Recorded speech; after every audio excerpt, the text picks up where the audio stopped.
कुछ ऐसी चिड़िया जिनकी आवाजें काफी ज्यादा डरावनी होती है। सबसे पहले लाफिंग कुकबर्रा बर्ड। इस चिड़िया की आवाज एक चुड़ैल की तरह सुनाई देती है।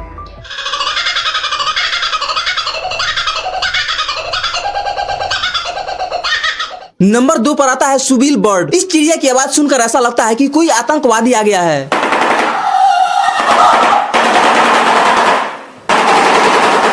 लास्ट में आता है लून बर्ड। इस चिड़िया की आवाज सबसे ज्यादा डरावनी होती है, जिसे अकेले में सुन पाना काफी मुश्किल हो सकता है।